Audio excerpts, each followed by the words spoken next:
All right, I know we're waiting for a few people who are in the bathroom, but we're going to get started with some logistical stuff. Patrick's going to come around and pass out a note card to everyone and a piece of paper to everyone. And I'll explain those in just a moment. All right, while the materials are being passed around, I'm going to go ahead and just get started. First, I just want to say thank you for everyone for attending today and welcome. We're going to be talking about communication for enhanced relationships. Today we're going to be talking about the nature of the individual and how we are so individual, the nature of relationships in general, positive, intentional things you can do to add in good communication in your relationship, and then ways to mitigate some of the challenges that we all experience with each other. We'll be doing some examples, some quick readings, small exercises, and you'll all leave with a good handout that has most of the information I'm going to be telling you. So you can feel free to use your piece of paper to take notes on one side if you'd like. I will be giving all of the main suggestions that I have will be actually handed to you halfway through the presentation. But if you'd like to take more, go ahead. And then the other half of the piece of paper, save, because we're going to do a small exercise. And then the note card, I'm giving you the note card because as much as we can talk about this stuff and it's helpful for us to have this dialogue, I think that the most important thing is action and intention. So the note card is there for you to write down 2 things that you heard, you learned, or maybe that just came to your mind that you want to practice in your relationships in the next month or so. So just kind of keep that to your side, and when you think of something that seems like, okay, this is for me, or that made me think of what I really want to do is this, then use that note card and go ahead, and that's just for you to keep on you so you remind yourself what your intention was. Okay, so today we've come to gather and talk about communication. And I think it's so important to do this now more than any other time because of what we see going on in politics and society today. And there's a lot of upheaval and a lot of frustration and pain that we're experiencing as human beings. And it becomes so hard for us to get that out. Communication is the key. So I think that now more than ever, it's so important for us to learn good communication techniques. And to start off, we're all social beings. That's the reason why we need communication. It's just not good for us, we need it. We're born from another human being, literally from the human being, from inside of one. Then we come out incapable of caring for ourselves. We literally need other human beings to care for us, to live and survive. And that continues through the rest of our life. Although we become more capable, we are meant to be as social beings. We are meant to connect, we are meant to engage, and when we don't, we feel an emptiness inside. So we have all these desires, but sometimes it doesn't go so great, right? Let's take a look first at Maslow's hierarchy of needs and why this is so darn important for us. So Maslow created this hierarchy of needs, and it talks about the needs of a basic human being from the most basic need all the way up. And if you notice the bottom 2, it's physiological needs. We're talking about eating, breathing, having physical shelter, and then safety needs. Those 2 are survival needs. Those 2 are essential. But right above our safety and our physiological needs, our survival, comes love and belonging. That's literally what we want next. As long as I can feed myself and live, I want to be connected with others. So it's a literal drive for us. And for those of you who are familiar with the Harlow experiments, anyone familiar with that one? Patrick knows because I've been talking about it. The Harlow experiments were done where they took a small monkey, a very young monkey, they took it away from its mother and put it in a cage. And they put 2 imitation monkeys up as the mother. One was just the wire monkey, which had a nipple protruding so that the monkey could feed. And it gave the monkey that physiological need. Then the other wire monkey simulation they put cloth and fabric all around it, making it warm and soft and inviting. And they wanted to study what the monkey would do, because once again, that gives us a lot of cues to ourselves. And the monkey would go over to feed from the feeding wire monkey, but immediately would return to the cloth monkey and clung to it the entire time until it needed to feed again. So even above its physiological needs, it took care of that, then it wanted love and belonging. It just wanted the connection to another being. And so there are a lot of studies like this I could cite, but I just wanted to impress upon us how important it is for humans to feel that connection. And that's why it's so important for us to work on this stuff. Because we have this desire, but it usually doesn't come out the way we want it to come out. And sometimes we leave relationships feeling like we got less than what we intended, or our needs weren't quite met. So we have to find a way to mitigate that and to deal with one another in a positive way so that we get our needs met. So the next thing I'm going to be talking about is NLP communication style. So first we're going to talk about the individual. It's so difficult for us sometimes to relate to another person. Or we say something and we're surprised by their reaction. We don't understand how they're thinking about the world. And sometimes we're so surprised by their behavior. How could this person act this way? And it creates a rift between us. Well, I'm going to tell you there's a real reason why. It's because we can no longer understand anyone else's behavior from looking from our worldview. Everyone lives literally in their own world. They perceive things differently, they experience differently. So we cannot understand that person until we understand the world that they live in. And for those of you who have been at previous workshops of mine, you will have seen this before. I continually do this exercise because I think it's very, very important for us to understand this bit.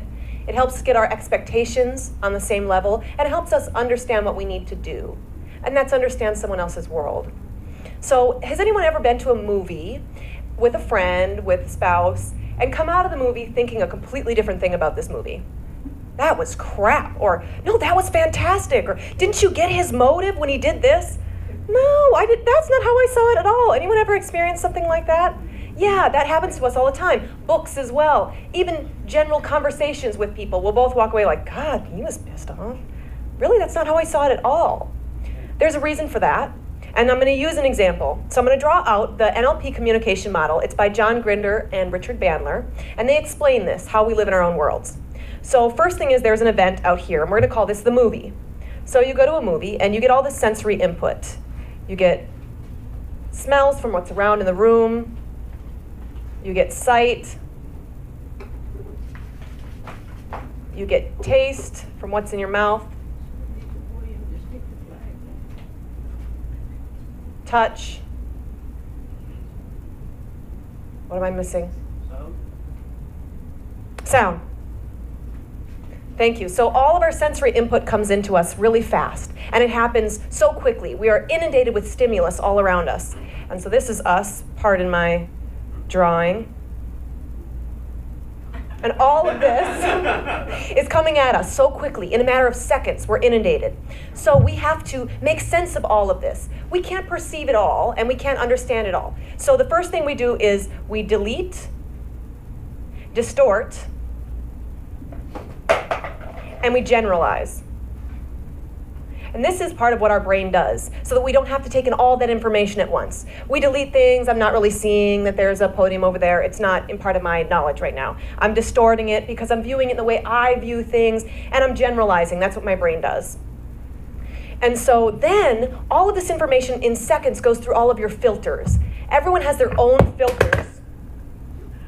Everyone has their own filters. And that comes from all the experiences and things that we have accumulated over the years.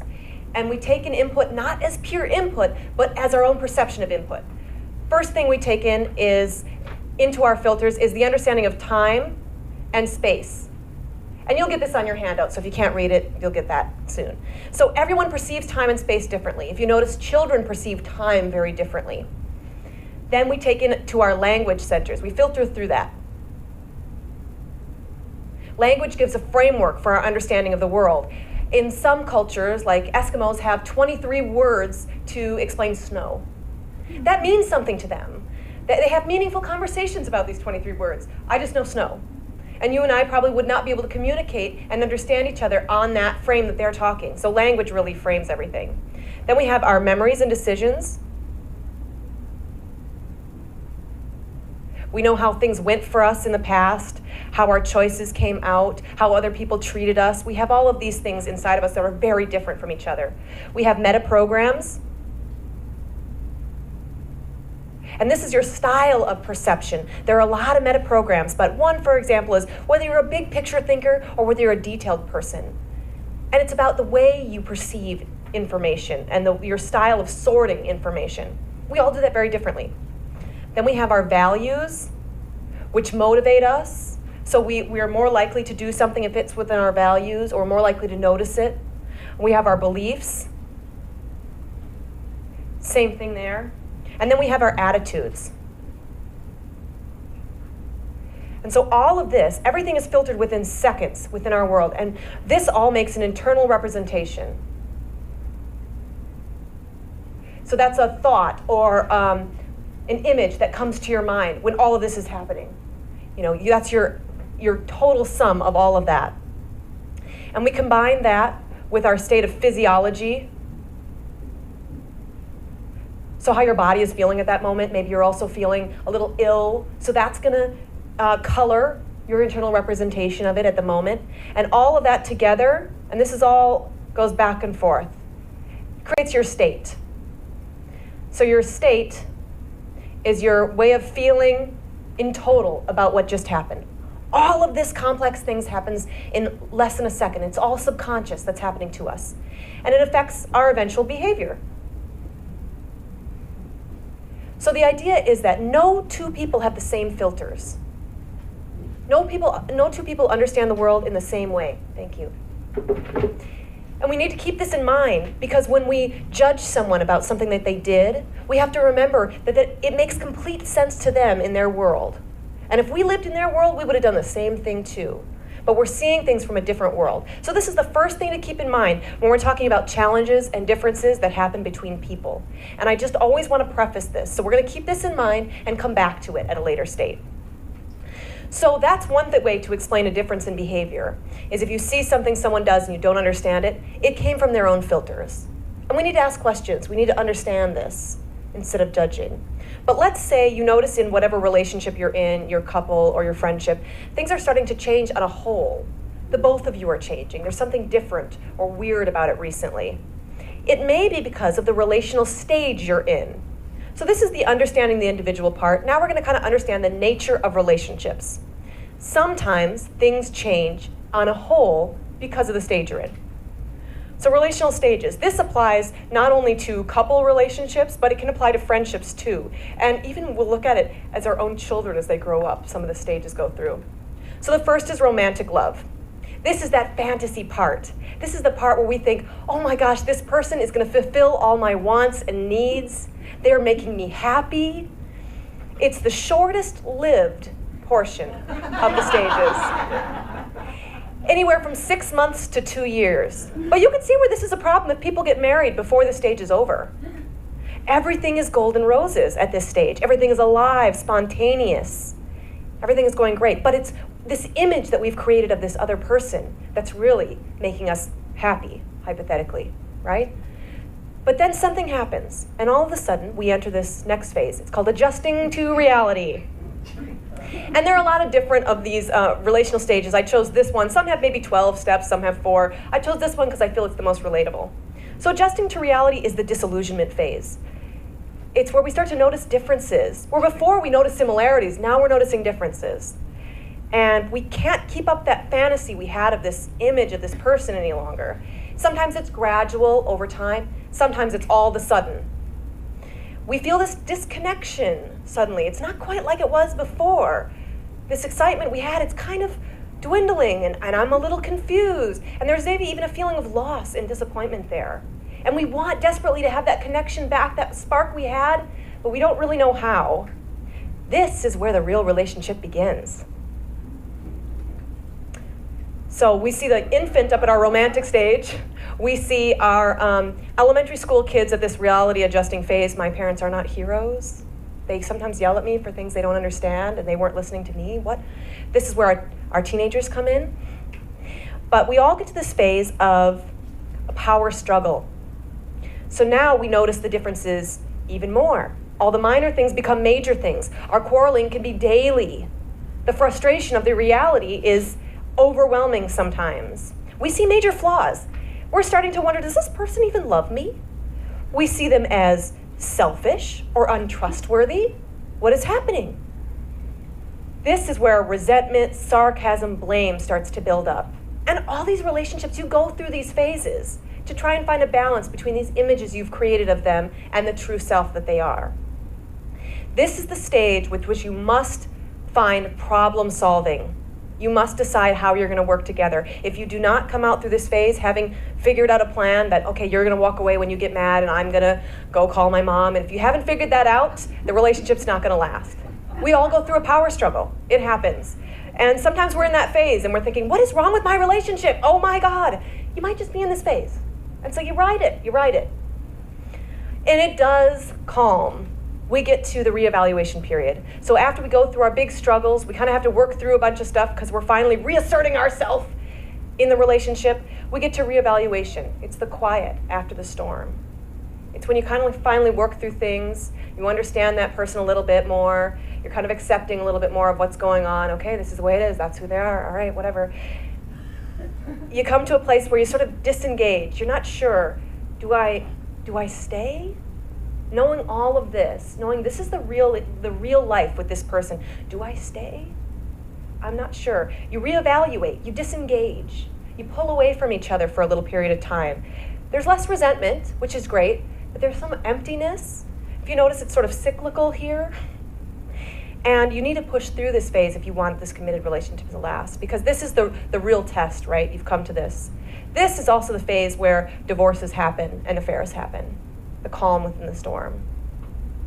But if you can push through this one, you can come to reconciliation. And reconciliation is wonderful because it's finally the coming back together in recognition and accountability for these delusions that you had and the distortions that you had. You come back together willing to learn and try again. And now the relationship isn't built on, you're gonna make me happy. It's, I understand and I respect who you are, and I want happiness for you. And that's where this part comes back in. And this makes it worth the work. So this is where most relationships stay if you end up in a long-term relationship. You have to keep going back here. Not to say you don't jump up sometimes and go through the struggle again, but you're landing here. Now, they do say there is one last phase that maybe 5% of us come into, which is acceptance. Reconciliation is great. We can stay there. There's nothing wrong with that. It's wonderful. Acceptance, complete acceptance, is where you can balance the union between the individual and the whole. You respect entirely the other person. You want nothing but their happiness. It's almost like the unconditional acceptance of a person. Wonderful in theory, pretty darn hard. But it's there for us to strive for. But the point of showing you this relational stages is so you can take a reflection of where your relationship is at or where you have been in previous stages and understanding, one, normality, and two, what you might need to do in that stage. So this is just sort of a reflection.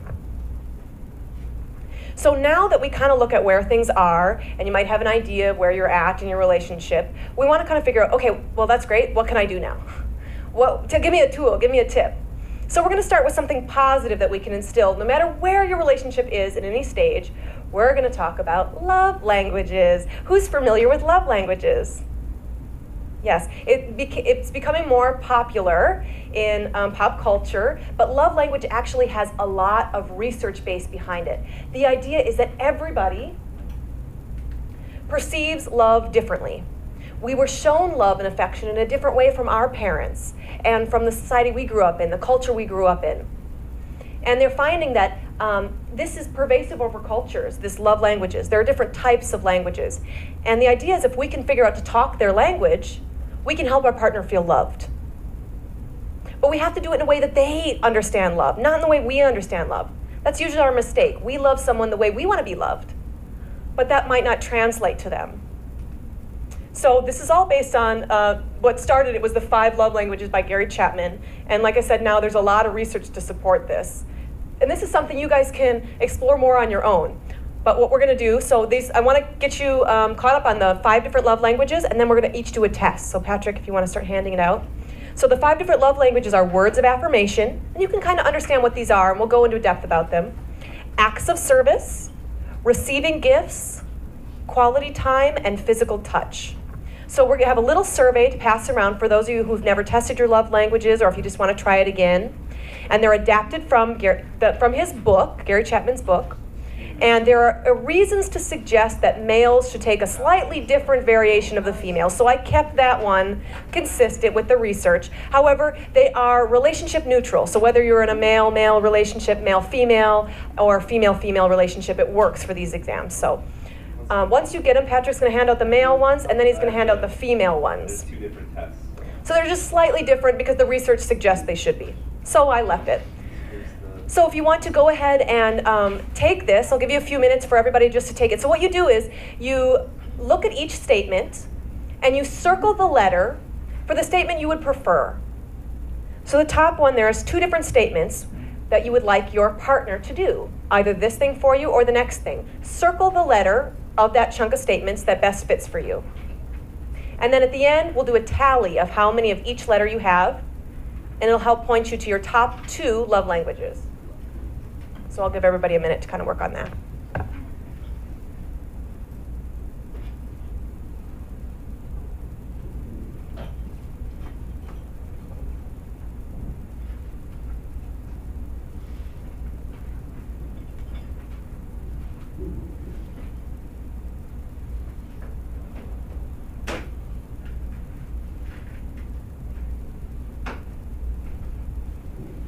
And go with your gut instinct.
And as you get towards the end, just tally up how many in each letter you circled.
about 2 more minutes, as best you can.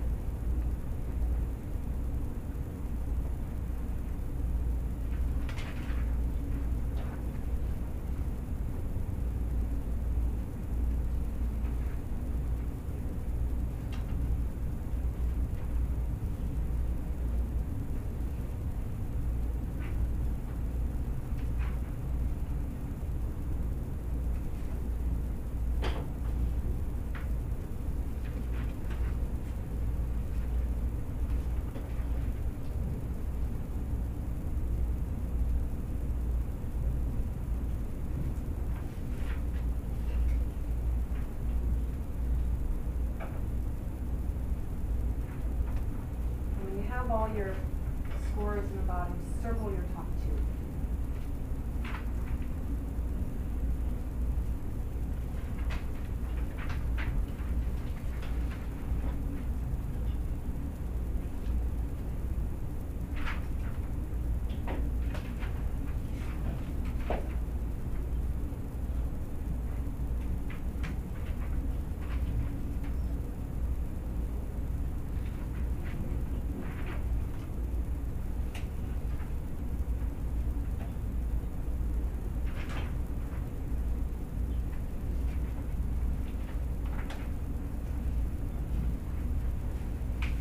We're getting close to being done here. So just continue. If you're still working on it, that's no problem. I'm going to just start talking so we can move on.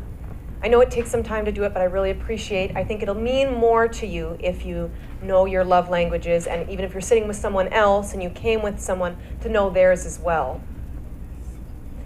So the reason I had you pick your top 2 is because it depends on the situation, and they're both pretty integral, and it depends on your scores, but if one is clearly higher than the other, that's your primary. If there are 2 that are real close, those 2 you want to keep a watch on.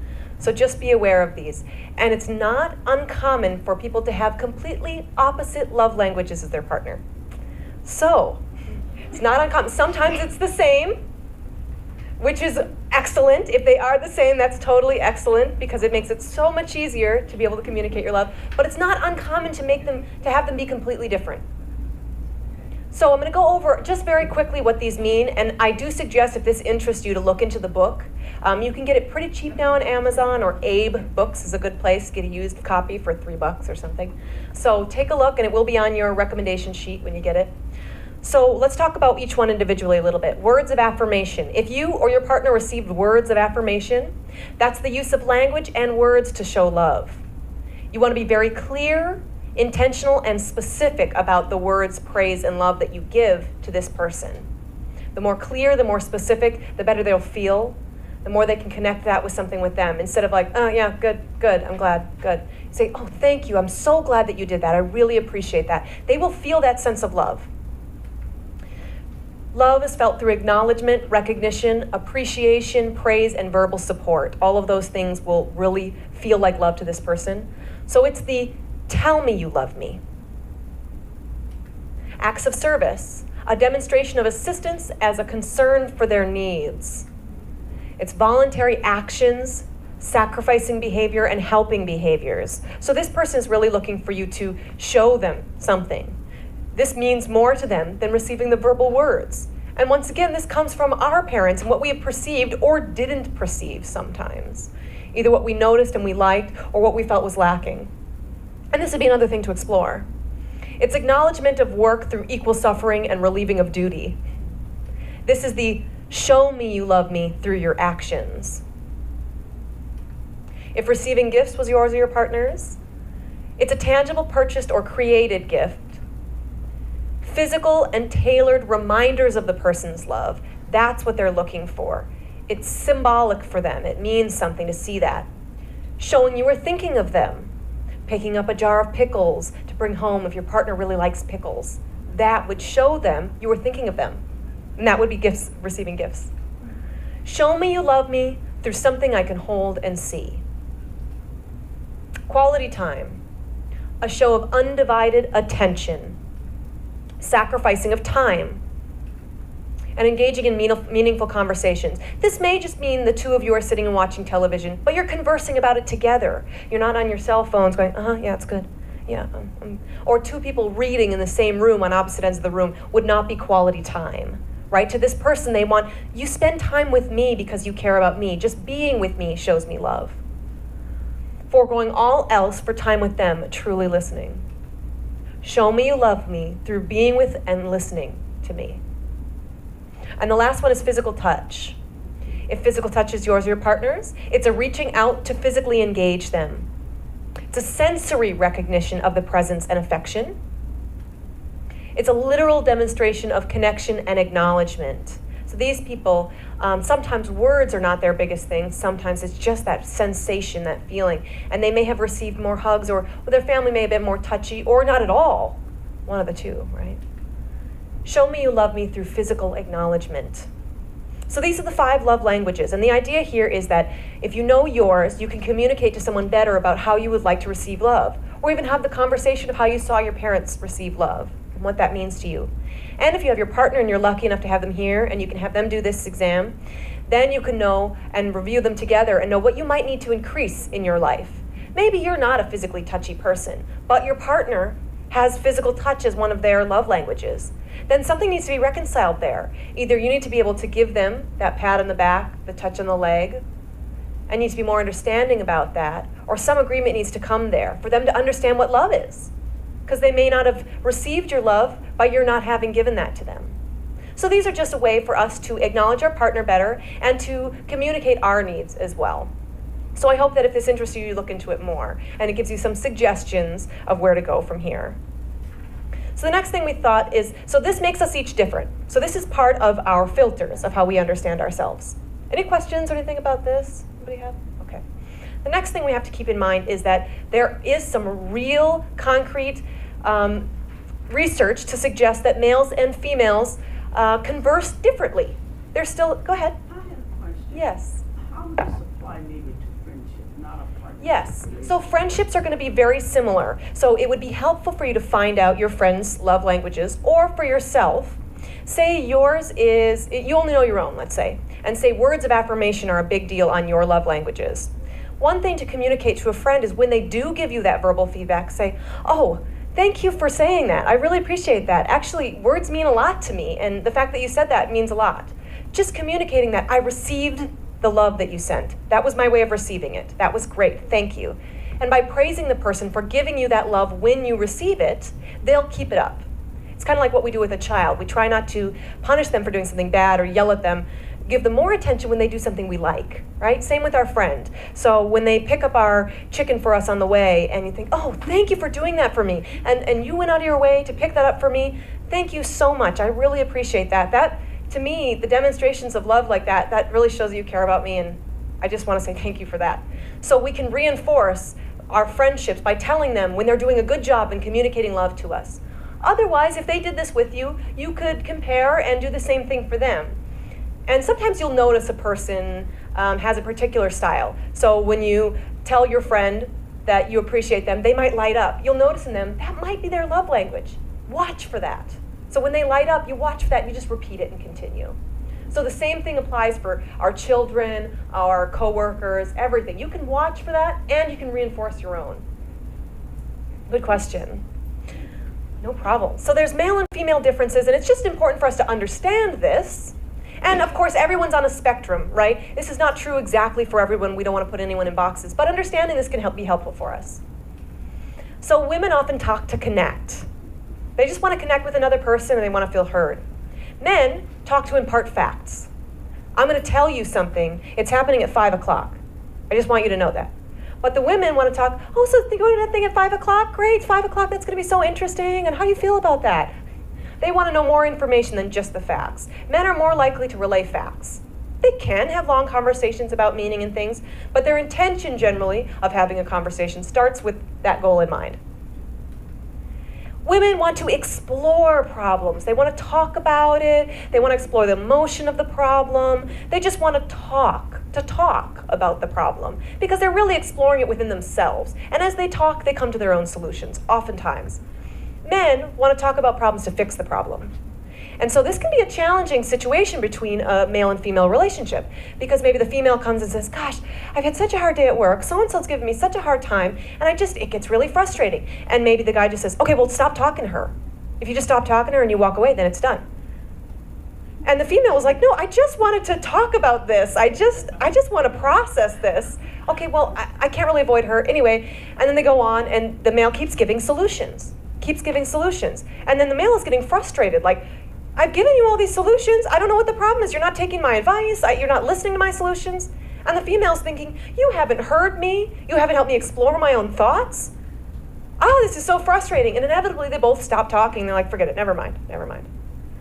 Well, this can be a huge roadblock for us. But if we understand this about each other, we can preface the situation. So a male can come up and say, hey, look, I'm having this problem, and I want to think about solutions. You want to brainstorm with me? Great, she can say, no problem. Or she can come up to him and say, I had a rough day. Can I just talk at you for a little bit? I'm not really looking for solutions. I just kind of want to unload. Can I do that? Sure, no problem. And what I'm looking for you to do is just to listen to me. And they'll say, oh, great. If you preface the situation, they know what they're supposed to do, the other partner can fulfill that part for you. But if they don't know what they're going to do or they're supposed to do, they're going to do this. They're going to fall back in their natural tendencies, right? So just having that understanding and prefacing your conversations can be really helpful. Women seek validation. I want you to validate what I said. So, wow, that seems frustrating. Seems like you and Cindy are having a real hard time today. They want to, did you hear me? You heard me say that, right? They want that validation. And men are seeking to conquer the problem or to minimize it if they can't conquer it. It's not going to be that big a deal. It'll be fine. Next time you see her, you don't have to talk to her. I guess it won't be that frustrating. Because that's the way they've learned historically to deal with problems. So when a man minimizes a problem that a female is having, she's offended. I wanted to talk about that problem. You didn't hear me, I'm thinking. I'm saying this is really frustrating for me, and you're saying it's going to be fine. No, I want to explore how frustrating it is. I want you to validate me on how frustrating it is. But the male, in their attempt sometimes to make it better, is trying to help by saying, okay, it's not going to be that big a deal. I'm trying to create more positivity, like, no worries, it's fine, everything is good. But in fact, sometimes that feels like anti-validation. And sometimes the same thing. A male is talking because what they're looking for is for you to minimize it and say, you got this, buddy. You got this, don't worry about it. You just go, you can do this. But what we say is, oh, that seems frustrating. Oh, you seem worried. Oh, it seems like it's going to be intense. And they're like, you're making me worse. What the heck? So we have these tendencies, and it would be helpful if we could express to our partner what we want them to say. So it's about having those the preface conversations, saying, I just need to talk about this, and I think I'm needing an upper. So when I talk, if you could just kind of remind me it's not going to be that bad, that'd be great. Or, I just really need to talk, and I just need to feel validated. If you can just share my feelings back with me, that'd be awesome. So having that pre-conversation. Remember, men use less words and need more preparation if you're going to have an intense conversation. So women and men they've calculated, express less and more words throughout the day. So let's say a man has a really intensely talking-filled job, and he's on the phone all day, talking to clients or whatever he does. When he comes home, he's not going to have that many words to give you. He just isn't. He has fulfilled his quota. It is done. The words don't come out. And this is true, they're finding. And the opposite is true with a woman, but can be really interesting and tricky, because if she has a talking job all day, that can be great. She can get out a lot, and she can have a lot to do, and then when they come home, they're more on an even playing field. But let's say this woman is an accountant, and she's sitting and she's doing the filing, and she's doing all the paperwork all day long. When she comes home, I got a lot to say. I haven't said anything all day, and I got my whole bucket of quota here of words to use. And it can create a challenge. So knowing that this is part of it, you can kind of tailor and adapt your relationship to what you need to do. Okay, so what if you're doing everything you can to accommodate your partner, you're trying the love languages, you're trying this male-female differences, understanding, prepping a conversation, and something still isn't going right? There seems like there's a lashing out or something happens. Usually it's some form of emotional pain we've hit. What we're going to do is do another idea for how we engage each other. So we talked about the difference between our conversations and prefacing it. But now someone wants to really talk to you. Okay, they want to sit down and have a meaningful conversation. So what we're going to do is we're going to have to engage them in some way that makes them feel validated and heard. Everybody wants to feel heard for what they're saying. So we're going to try this technique. It's active listening. And it seems very simple. It gets a little more complex when you actually try to do it strictly to the model. But I'm going to tell you the basics of active listening. The goals here are to show support. You want to help the person feel heard. You want to develop closeness. So an active listening is all about the other person. And if you can instill this, your other partner will feel really heard and connected to you. So there's many different types of active listening. I'm going to give you the range from going from the simplest to the most complex. Then I'm going to do a quick example and I'm going to have you try it. But we'll be real friendly and nice to each other. So the first one is minimal encouragers. You turn your body to the person so that you're facing them. Instead of like, yeah, I hear you, yeah. Oh, it was a hard day, oh, it's too bad. You're turning to them, you're facing them, you're giving them eye contact, you're nodding, you're saying, yes, I see, Those are minimal encouragers. Parroting, that's the next phase up. So that's when you repeat exactly what the person said. And we don't do this in a cheesy, corny way, we do it sincerely. So when the person said, I had a really bad day, you say, you had a really bad day. That way they know we heard exactly what they said. We heard them. And most people, you'll find this sounds weird, but when you do this to someone, they really do feel heard. They don't find it cheesy. Then you can paraphrase. Paraphrase is a little more complex version of the same thing. I had a really bad day. It was awful. So-and-so, yelled at me at work today, and I just feel completely like I screwed up and I am done. Wow, you had a really bad day. Someone said something kind of awful and you feel like you just kind of mess it up all day. It's not the exact words that they used, but I'm getting the idea across that I heard what they said, and I'm using my own words. It's sounding even more genuine that way. Then we go to reflection of feelings. You can either acknowledge or guess an expressed feeling. You sound really frustrated. Seems like you're really upset right now.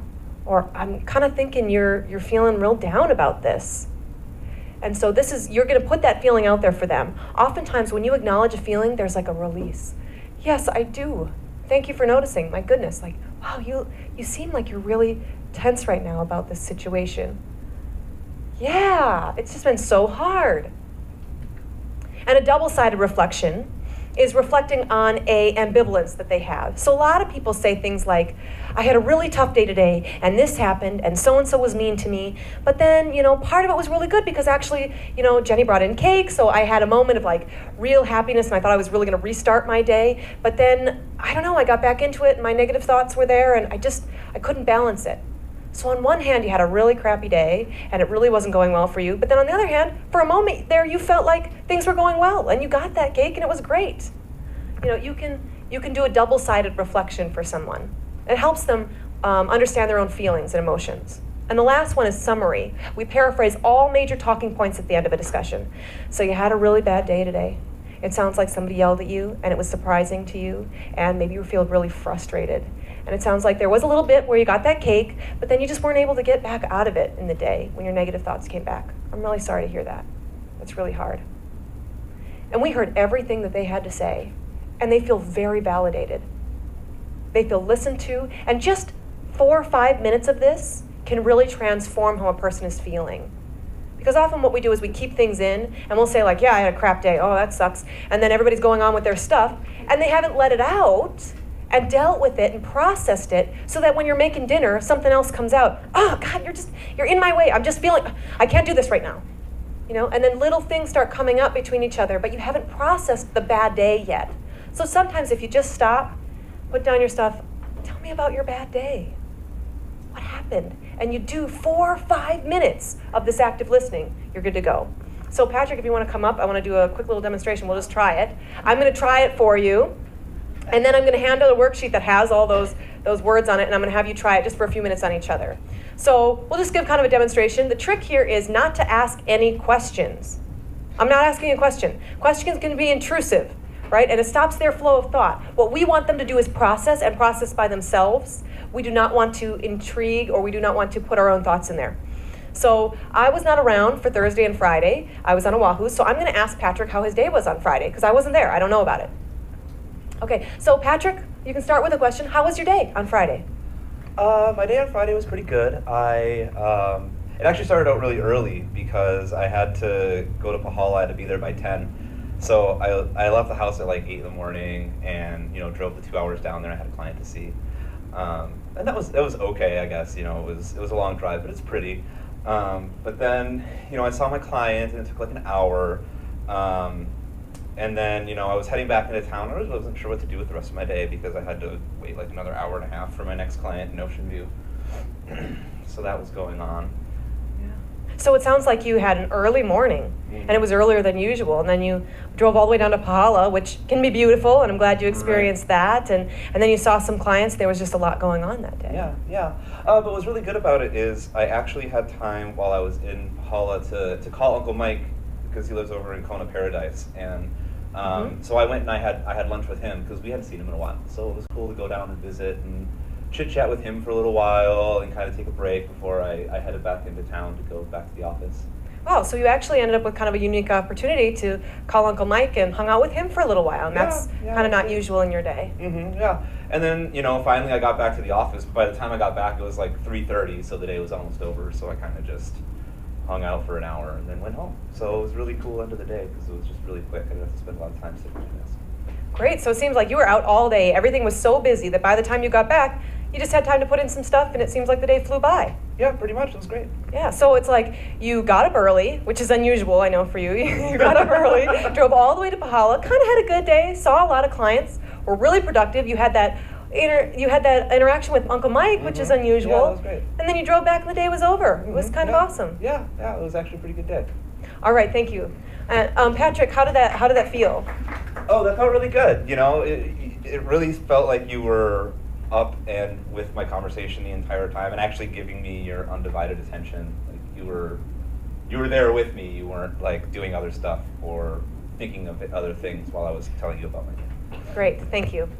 So this is basically what happens is when we have a conversation with someone, we're often thinking about the next thing we're going to tell them, or we're thinking about our opinion of what they're saying. And we're thinking so much about us, we're not actually thinking of the person who's sharing, which is just human nature that we do that. Our brains work really fast. But this is an intentional focus on the person. And you have to listen to every word they're saying in order to repeat and paraphrase.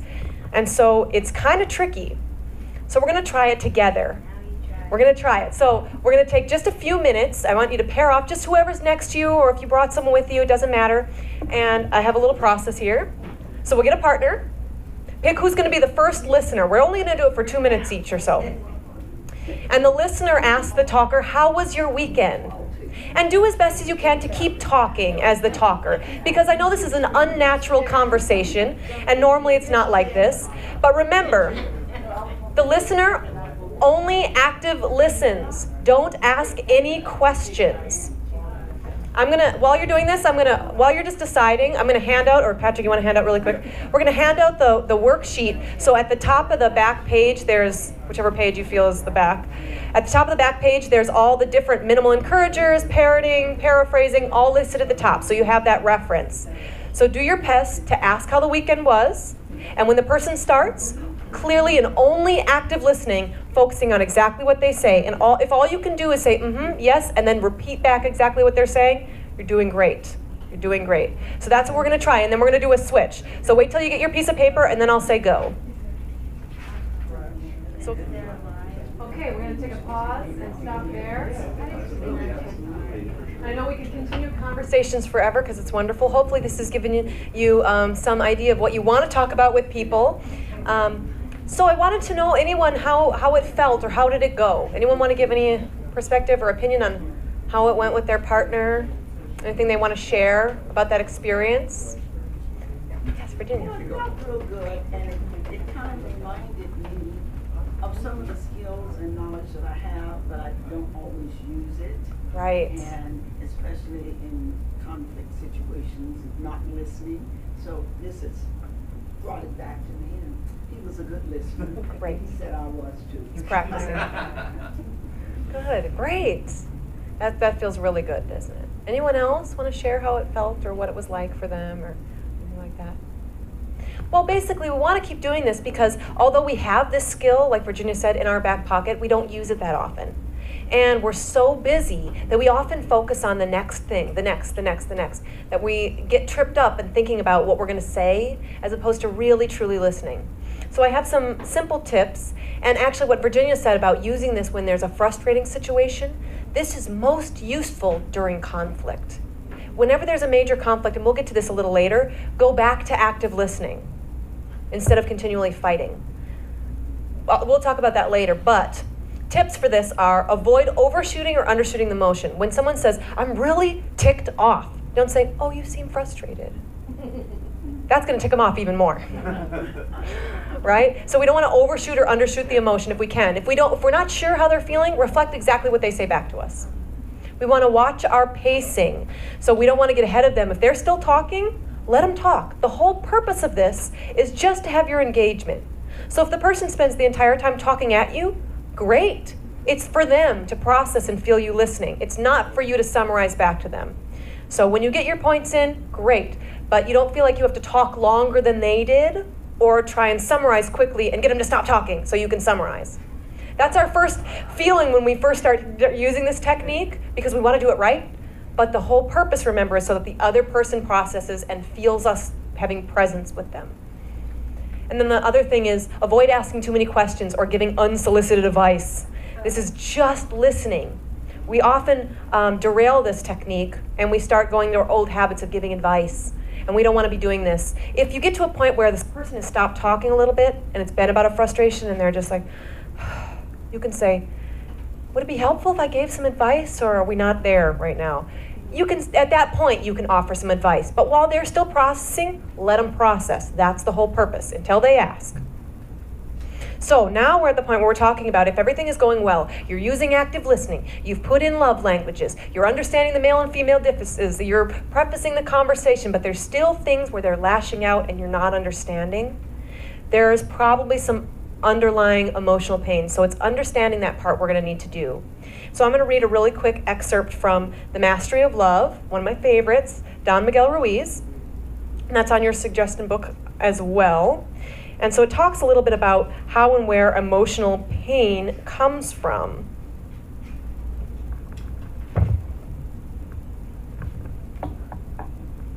It says, humans live in continuous fear of being hurt. And this creates a big drama wherever we go. The way humans relate to each other is so emotionally painful that for no apparent reason we get angry. We get jealous, envious, and sad. To even say I love you can be frightening. But even if it's painful and fearful to have an emotional interaction, still we keep going. We enter into relationships, we get married, we have children. In order to protect our emotional wounds, and because of our fear of being hurt, humans create something very sophisticated in the mind, a big denial system. In that denial system, we become the perfect liars. We lie so perfectly that we lie to ourselves and even believe our own lies. We don't notice we are lying, and sometimes, even when we know we are lying, we justify the lie and excuse the lie to protect ourselves from the pain of our wounds. The denial system is like a wall of fog in front of our eyes that blinds us from seeing the truth. We wear a social mask because it's too painful to see ourselves or let others see us as we really are. And the denial system lets us pretend that everyone believes what we want them to believe about us. We put up these barriers for protection, to keep other people away, but those barriers also keep us inside, restricting our freedom. Humans cover themselves and protect themselves when someone says, "You are pushing my buttons." It's not exactly true. What is true is that you are touching a wound in their mind, and he reacts because it hurts. So we're going to stop there. So the idea is that we all have wounds in our minds. We put up this front and barriers and pretend that we are someone without wounds, but they're still there. And so when we touch a person's button, or when they lash out at us or react in a way that we're surprised, we've probably touched one of those wounds unintentionally. And so what we're trying to do is, what do we do when we touch a wound of someone else? Or when someone touches our wound and we notice that? So first we understand that each person's action fits their logic. Here's this again, right? Our filters. Everyone's behavior is purposive and it fits their logic. In their world, that behavior made sense. And it may not mean what you think it means. It means something to them, what they did. We all have unique wounds. We're all very different in our wounds. What is a wound for someone else is not at all a wound for another person. And we need to understand this. And it's all about them, and by process, it's all about us. So when someone is angry with you, even if it's about you, it's not about you. Which is a lovely thing. That makes us feel good. We can take no responsibility for that. However, the inverse is also true. When you're upset about something, it's about you. This is hard for us to accept, that emotional responsibility. But let's take an example. You see clothes tossed around the floor in the bedroom, and you tell your spouse, "You are so messy. This is ridiculous. I can't live in a world like this. How can we live like this? This is ridiculous. Pick up your crap." Right? And you're angry with them, and you feel frustrated. But it has nothing to do with them. The things just sort of exist there. Is it wrong to have things on your floor? Not necessarily. Do some people prefer them not to be on the floor? Of course, some people do. But do some people live like that and enjoy themselves and live just fine that way? Yes, they do. It may not be your preference, but they can live that way. So what the problem is with your desire for cleanliness, your desire for your world to be more orderly, it's not them and their behaviors that we need to change. You can communicate with them and tell them your need for cleanliness, but it's about you and your need for cleanliness. Not that their action is bad, because then you're putting value judgments on it. And there's nothing inherently bad about a piece of clothing on a floor. There's nothing inherently evil or horrible about it. If you dislike it, have a conversation, but express it as your need for cleanliness. Own that emotion. So anything that you express as frustration is about you, but it's about them. So when someone comes to you with their frustration at you, first thing you can do is remember it's about them, and you can active listen to help them process that, but know it's about them. Doesn't mean if you're the person leaving the clothes on the floor, you might not have to change that, because that's part of relationships too. But it's not because what you did was inherently bad. It's because this person has a need, and you're going to try to accommodate for that need. So that's what we're going to understand about emotional wounds, is taking responsibility for that. Defensiveness and triggers are signs of woundedness. So when someone gets really defensive with you, that's a sign that you've touched a wound. So what do we do now? Now we can only take our responsibility for our part of our wound, right? We can't heal someone else's wound for them. We can help walk them through and understand that it is a wound and help ask about the wound and what we could do, but really we can only heal our own wounds. So when we're reducing triggers, if you notice something triggers you, and that's when it gives an emotional response immediately and internally to something that has happened, like clothes on the floor, ah! If you get that emotional response, it's a trigger of some sort. So what you're going to do is point out the trigger or the wound. You're going to acknowledge it instead of pretending it's not there. You're going to say to the person, "I'm feeling really triggered. I'm feeling this wound got activated inside of me. But it's me. It's about me. I'm feeling it. So I'm going to express it as myself. I feel triggered right now. I'm feeling triggered and I'm not sure how I should handle myself." So that you're not saying, "You did something." You say, "I'm feeling a certain way." And you're going to point it out. You're going to find its roots. Gosh, I wonder about that. I'm triggered by clothes on the floor. Okay, where does that come from? When else has that happened? What in my childhood, what can I refer to in my life where things on the floor or things in general being unkept aren't good? Oh, I remember a time when I was 5, and then you'll remember some of the roots, and that can help you understand what it's really about. Because it's not about that the clothes on the floor are evil. It's about either someone gets angry when things are disorganized, or you remember tripping over things and how much it hurt when you did that. It's about that emotional base, not about the actual action. Discuss it, write it down, process it. That's how we're going to heal these. We're going to discuss it with our partner. We're going to go through the memories. And we're going to go to vulnerability, fear, sadness, and hurt instead of lashing out, instead of anger, instead of expressing our frustration. We're going to go to that vulnerable part of us. And instead of saying, "You anger me. Every time you leave this crap around here, it's really pissing me off," you're going to say, "I'm feeling really triggered right now. I'm feeling inside of me something come up, and it's really hard for me." And you're going to go there, the soft spot instead. You're going to get a lot better responses when you do that. So let's look at John Gottman's work. Who's familiar with John Gottman? Anyone? Okay, that's good, that's okay. So he's a love and marriage researcher and a psychologist from Seattle, Washington. And in the 70s, I believe it was, he started doing research on marriages. And he had, I think, 5 or 6 failed marriages of his own, so he was already kind of an expert. And he wanted to figure out, what the heck is going on? Why do people have these issues? So he tracked them in conversations and used sensories to track their heart rate, to track facial expressions, everything. And what he found out is that there are 4 horsemen of the apocalypse to your relationship. So if 4 things are happening in your relationship, any one of these 4 things, it's a warning sign, like something needs to change. This can't go long term. If this builds up and nothing changes, this could be a problem. So I want to read a little excerpt again from the Don Miguel Ruiz book, talking about what that might look like, so we kind of have that understanding. Then I'll go into each one.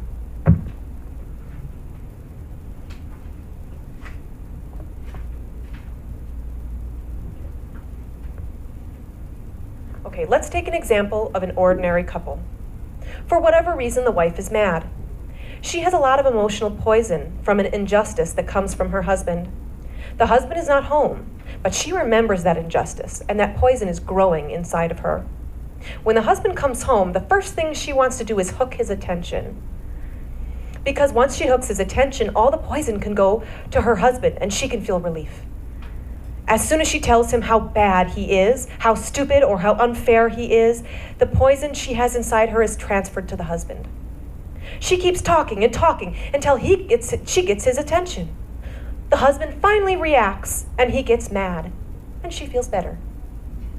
But now the poison is going through him, and he has got to get even. He has to hook her attention and release the poison. But it's not just her poison any longer. It's her poison plus his poison. If you look at this interaction, you will see that they are touching each other's wounds and playing ping pong with emotional pain and poison. The poison keeps growing and growing until someday one of them explodes. And this is often how humans relate to each other. So if we don't process these wounds, we're going to keep them in, and they keep coming out and lashing out. They want to be healed, but they will keep coming up. And if we're not careful, we can just touch each other's wounds and play ping pong all day long. And so these are some of the touching each other's wounds that we do. And this is how we converse with each other when we're touching each other's wounds. Or when we have wounds that haven't been healed, and we feel another person is touching ours. So the first one, the 4 horsemen, is criticism. And criticism is a pervasive attack at someone's core. So you are stupid, or you are selfish. This is a generalized, person-centered instead of behavior-centered thing. This is different from a complaint or a critique, which is a very specific, behaviorally centered thing you'd like someone to change or work on. Criticism is all pervasive. It brings out anger, resentment, and hurt in a person. You are blank. It's a judgment, a general judgment. This is not the worst of them, but can lead to many others. Contempt. Contempt is the physical, visual, or vocal disrespect of another person. It's the eye rolling, the mocking, the name calling, the sarcasm. Oh, you think you had a good day? Oh, you had a hard day? I was here with the kids all day long. That's contempt. And it usually is propelled by long-held negative emotions that you've been holding in for a long time. And it finally comes out in this contemptuous way. And it actually, they found, has had a huge effect on decreasing the immune system. This is for both parties. So contempt is actually one of the most deadly of them. Defensiveness. This is kind of a human technique. We do this, defensiveness. But if it comes up a bunch in your relationship, it's one of those things, a red flag to watch for. Defensiveness comes out when people feel attacked or blamed unjustifiably. They push back, they make excuses. But really what it is, at its core, is a blame of the partner. So when we feel blamed about something, we get defensive and say, no, you, right? And that's the natural reaction, like, no, you. But it never gets us where we want it to get us. It may take off that release of responsibility for just a second to push it onto someone else, but it escalates the conversation. Because now not only is that person who is expressing a need does not feel heard, now you don't feel good. Now both parties don't feel good. So as much as this is natural sometimes for people, we need to find a better way because this will never get you what you want. And stonewalling. Stonewalling is when someone withdraws from engagement and the listener is no longer listening to the complainee. They don't participate. They pretend to be busy. They pretend not to hear the person complaining. They don't respond. Non-responsiveness can escalate conversations. And so it's important, even if you don't like what the person is saying, to respond with, I hear you, or I hear what you're saying, but I'm having frustrations right now. I'm having challenges doing this conversation right now. Some response is better than no response at all, because what you'll do is the person will continue, and continue. It will get worse. So if someone says to you, I see you didn't pick up the dishes today. You didn't pick up the dishes, now I gotta pick up the dishes. Oh, great. So now I'm gonna do the dishes and I'm gonna do this. Oh, like you're not listening to me, you're not hearing me? Okay, so I'll just do all the work around the house. Great, thanks. Looks like you're real busy right over there. And they'll just keep talking. It just gets worse. It doesn't help them stop. This is a way to avoid a conversation, but let me tell you, it doesn't avoid anything. It's just gonna make that other person seethe. And if you thought you had problems with their complaint now, it's not gonna be any better 2 hours from now when they haven't heard that you listened to them. So it's not gonna get better. So if you notice any of these in your relationship, just be aware of them. Some of them you notice are yours, some of them are more your partner style. This is not for you to point out, you're doing that thing again, you're doing it, you're doing the thing. But it's for us to be aware personally and watch the things that we are doing. Or if you're noticing something that your partner is doing, you say, can we take a pause right now? I'm just feeling like this isn't really going the way we had hoped it to go. And you can pause the conversation. But the idea isn't for you to point it out for someone else. It's more of your own growth. But this takes practice. All you can do is continue to practice to do better at this. So we're going to go on to an exercise for what you can do with this. So if you have built up resentments or you have built up woundings or something happens, sometimes it's not really right to talk about it in that moment. You're at the grocery store, people are all looking and he's like, you're doing that thing again, you're doing that thing again. I can't believe you would do that. We talked about this and I feel really hurt right now and I'm really triggered. It might not be the time to have that whole conversation, right? Not real helpful. You can wait till you get home, or there's this great releasing exercise, which I really recommend people trying. It can seem scary at first, but remember, you're in a loving relationship. Even with a friend, the idea is you want to be friends, right? So this exercise is a way of slowly releasing some of our wounds and letting us let them out on the other person without creating a big havoc. So what you'll do is you'll set a time with someone. You'll say, okay, we're going to do this releasing exercise on Sundays. After Unity. We're going to go home and we're all in a good mood, so we're going to do our releasing exercise, right? We're all positive now, so it's not going to be so bad. And we're going to write down 2 to 3 things you haven't said. These can either be positive or they can be concerns. So anything you didn't say, a withhold. And this comes from Les and Leslie Parrott. You can look them up online. They're pretty incredible. They're a psychologist duo pair. And they're suggesting that you have your withholds and you keep them throughout the week. You can set this where you do this every day if you want, but they recommend once a week at least. So if something irritated you, but it wasn't enough to have a huge fight about, or it hurt you a little bit, but it wasn't enough to have a huge fight about, if you're still thinking about it come Sunday, you need to work it out, right? If it still feels hurting from Wednesday when they dismissed you in the grocery store, that's what you're going to write down. It's something you didn't say. So this is getting rid of the withholds. Now your withhold might be something good, like, yesterday when you got dressed and you were coming out, I just thought that dress looked so good on you, and I didn't really say it, but I just felt you looked radiant. So it might be a positive withhold. And maybe you make a deal where you do 2 positives and 1 negative withhold. Whatever works for you guys. But what you do is it can be pleasant or unpleasant, and relay only those that are written. So you're going to write them down, 2 to 3. You decide with your partner how you're going to do this. Do we do 2 unpleasants and a pleasant? Do we only do unpleasants? Do we only do pleasants for a while to get this started, right? Maybe we only do the pleasants. I didn't say it the other day, but I saw when you picked up the living room and it felt really nice, Or I noticed that when I came into the room, you turned the TV down on Thursday. That really felt good. And that's helping us pay attention to the positives too. So you could start this off by just doing pleasants and then work your way. But the idea is that you let out some of these yuckies, right? In a pleasant way that you've planned for it. Nobody's surprised. You know this is going to happen. And you write them down on a piece of paper and you relate only what you wrote. Because the tendency is when someone else says, yeah, you know that thing on Thursday that happened and I felt really dismissed. Now when it's the other person's turn, they might want to address that and say their thing that, well, when we were in the grocery store, then you cut me off and that's why I said that. No, we only want you to write what you wrote down. Only say those things. So you only get to say your 2 or 3 things. And the reply when a person shares, so you take turns. Either you can do all from one and all from the other or go back and forth. So if I were to say my withholds, the other day in the grocery store, I felt dismissed. And the other person just says, thank you for sharing. That's it. It's hard, but that's it.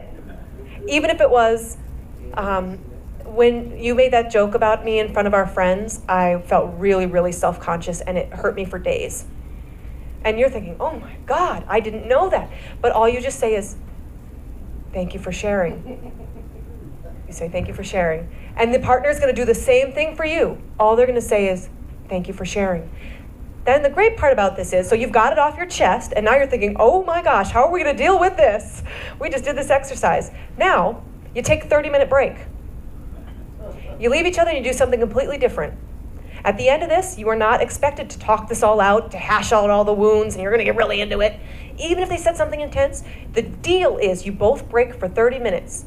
You can go on and resume what you were doing before. You can make dinner together. You can interact, but you're not going to talk about anything that's been said for 30 straight minutes. Then you can set a timer if you'd like, or set a phone thing, or remind each other, okay, we got 30 minutes. It's this time would be 30 minutes up. Then if in 30 minutes you feel like talking about it, you can come back and discuss it with your partner. At that point, the emotional intensity with which you first felt that complaint or that withhold has decreased a lot. You're not going to come back with an intense defensive reaction to whatever they said. You're going to come back at a better place. And you're going to be able to use your active listening and upcoming our nonviolent communication that I'm going to teach you to really hear them. But what you'll find is, most of the time, getting it off your chest is what you needed and is what they needed. Most of the time, you won't need that 30-minute comeback. It just won't be important. And you'll teach each other how to let things go, how to both acknowledge when a wound has come up and to get that off your chest, but also to let that one go. Now in the back of your mind, you know, okay, they felt dismissed. That's interesting. Good to know. Okay, we don't have to hash it out. It doesn't have to be a big thing, but now you know that they have that feeling. You don't have to hash it out. So I encourage you guys to try this. If it seems intimidating or scary at first, start with just the pleasant withholds. Things you didn't say about or to the other person. Maybe it's, oh, when you sent me that text, on Tuesday, it was really sweet. I wasn't near you, but you said I love you, and I needed that. It was a lifter of my day. Maybe you just start with positive withholds. But then you work your way up, is the idea, to do some of the unpleasant withholds. I don't like to use the word negative because they're unpleasant, but they're wounds, right? So I encourage you guys to try this and see how it goes for you. Get out some of that emotional wounding. Any thoughts, feelings, questions on this exercise? Well, for me, that someone says thank you for sharing, it kind of sounds sarcastic.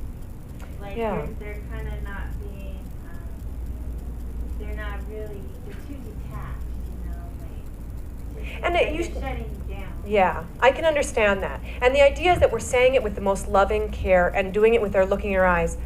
Truly, thank you for sharing. But if you and your partner find that something else would be better suited for you, maybe it's, I hear your pain. Yeah. Maybe that feels better. Sometimes people don't like those because then it's acknowledging my guilt in that situation, even though I didn't feel like I did something wrong. So play with the wording there. If it feels better to say, I acknowledge your pain, then try that one. And the good news is, if it didn't feel right, like you didn't get enough out, usually what that means is that situation wasn't a one withhold that you should have withheld. That was probably, if it feels too yucky, just to have someone say, thank you for sharing, usually that means the wound is pretty deep and you probably should have hashed that one out, actually. It was probably important for you at the moment, right? Yeah, so if you're finding that you're doing this all the time, you're like, I'm holding too much in, this is too intense. So try it, experiment with it, but that's a good point. So if it doesn't feel genuine to you, find something that feels genuine, and it might be, I acknowledge your pain. There can be variations on that. Question. Yes. Since they are expressing that feeling of something Yes. that you did to them, right? Would an apology be appropriate? If it feels appropriate, later. So the whole purpose of this is we don't want to engage in any hash out in that first 30 minutes, right? Because you could get derailed, and if you apologize for one thing, they might expect you're going to apologize for another, but say you don't feel genuine about that and you think that's their own stuff, you could hash out this whole thing. So what could seem like a good thing might end up being weird. But in the end, let's say after 30 minutes, you're still feeling like apologizing, and you're feeling, gosh, I really didn't realize that wounded them so bad. I'm feeling bad about that. This whole time I've been thinking how bad I feel. That means that after that 30 minutes, that's what you need to do. But if it goes from you and it goes from them and they're not feeling anything more, you can let it go. But if they want it, yeah. And if you set this up, that this is a releasing exercise. Yes. Acknowledging what they're saying. Yes, and you both have to know what's happening. This is not a surprise exercise you pull on anybody. This is a planned thing. Okay.